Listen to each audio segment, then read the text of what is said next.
welcome to KZMQ Nightly News. My name is Kinsey. And I'm Rachel. Tonight we're talking about the cognitive orientation to daily occupational performance approach, better known as a co-op approach. It's an intervention used by occupational therapists. Occupational therapists? Do they help you find jobs? Oh, no! No! No! No! It's used to help children with motor problems reach their goals. Our very own Emily traveled all the way to the University of Toronto to sit down with its creator, Dr. Helene Palashko. Over to you, Emily. Thanks, Rachel. And thank you, Helene, for talking with us today. My pleasure. Thank you for having me. Go Canada. So, you've created an intervention model. What motivated you to undertake this? So basically, I was working with a lot of children with motor-based performance problems, and the existing approaches just weren't working. So I got together with some of my research students and some of my colleagues, and we created the co-op model to meet the needs of these children. Wow, sounds like you're fulfilling a great need. What exactly is the co-op? So it's a client-centered, performance-based, problem-solving approach that enables skill acquisition through a process of cognitive strategy use and guided discovery. Wow, that sounds great. Where did the name co-op come from? Well, it stands for Cognitive Orientation to Daily Occupational Performance. So cognitive orientation highlights that it's based on problem-solving strategy. Daily occupational performance indicates that it's focused on performance. And the acronym captures the cooperative relationship between the client and therapist. Now that's just great. So, what is the purpose of your approach? Basically, we're trying to enable kids, or adults now, to acquire skills they want to, need to, or are required to perform. So we use cognitive strategies to do this. We also focus on generalization, which ensures that the kiddos are able to take the skills they learn and use them in settings outside of therapy. And then we also work on transferring their learning to meet the demands of new skills that they encounter in their everyday life. Okay. Wow, that's wonderful. How do you go about this process? So we really like to stick to a guided discovery approach, which means we don't tell them what to do or how to do something, but instead we let them problem solve.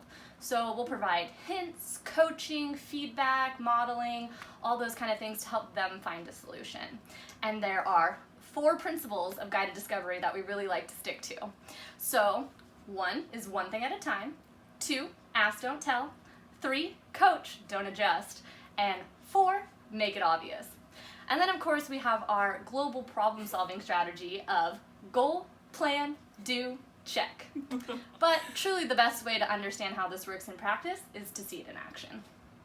That's wonderful. Thank you so much, Helene. And that is exactly what we're going to do. Just after this commercial break, we'll get to see a real therapy session benefiting from the co-op approach. Awesome. Thanks so much for having me. Welcome back.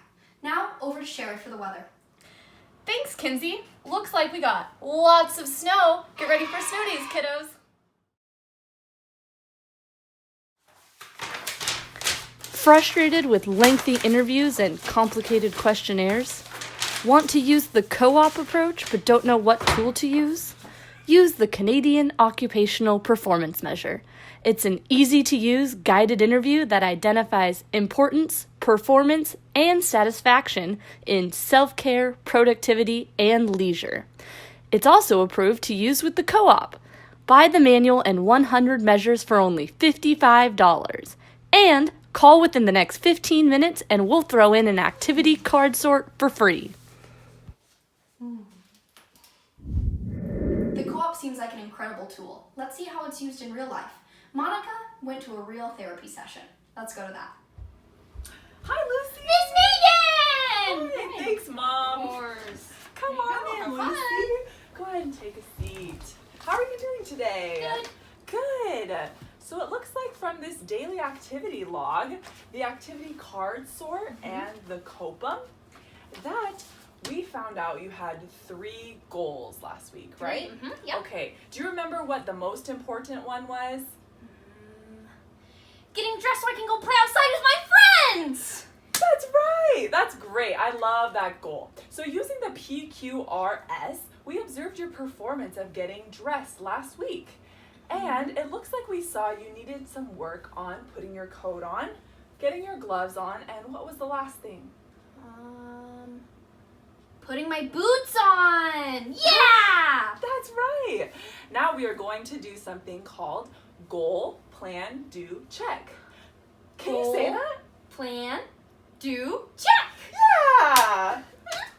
Okay, Lucy, so now we have your goal of getting dressed independently to go outside at recess and play in the snow. Yeah! Yeah, can you explain to me how you plan to do that? To get dressed? To get dressed, that's okay, right. Okay. I think I'm gonna put my gloves on, and then put my boots on, tie them, put my coat on, zip it. Okay, well, let's do it. See how it works. Okay. Gloves on. Mom said I'm getting really good at this. That looks great. Shoes. Tie.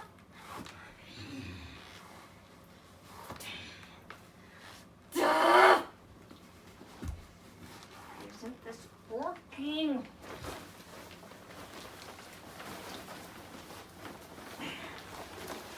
Go, I can do this.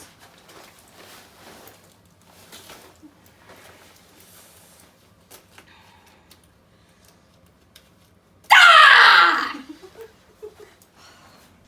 Why did that work, Miss Megan? It's okay, Lucy. Let's go back to our plan. What do you think you could change? The plan to get dressed, it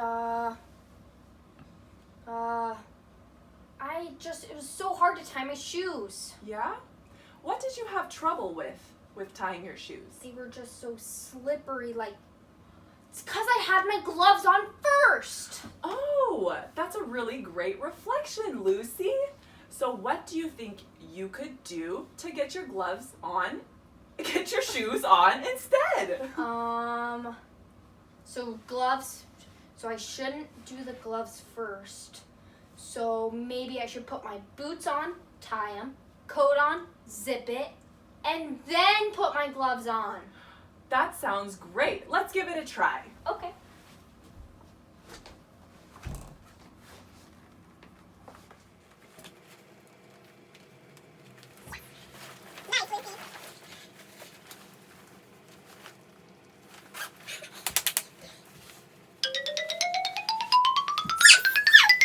What are you going to do when you go out to recess and put your clothes on? So at school, I'm gonna put my boots on, tie them, coat on, zip it, and then put my gloves on. Awesome! Check! What an incredible thing to witness. Now, let's take some calls from our viewers and see what they think.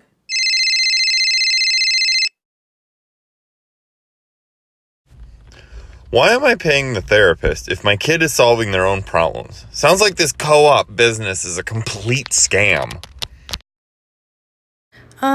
Just in response to that last caller, I think co-op is a great theory of practice for OT. The therapist plays a key role asking guided questions, coaching, and the client is the only one who can decide what is meaningful for them anyway. Overall, it seems as if the co-op approach is an incredible tool to use when working with individuals, especially children, to reach their goals. Yeah, Rachel, it's awesome that the client gets to choose what they want to work on, and with the occupational therapist's help, they goal, plan, do, and check until their little hearts are content. From all of us at KZMQ, that's all for you. Have a great night. Bye, guys.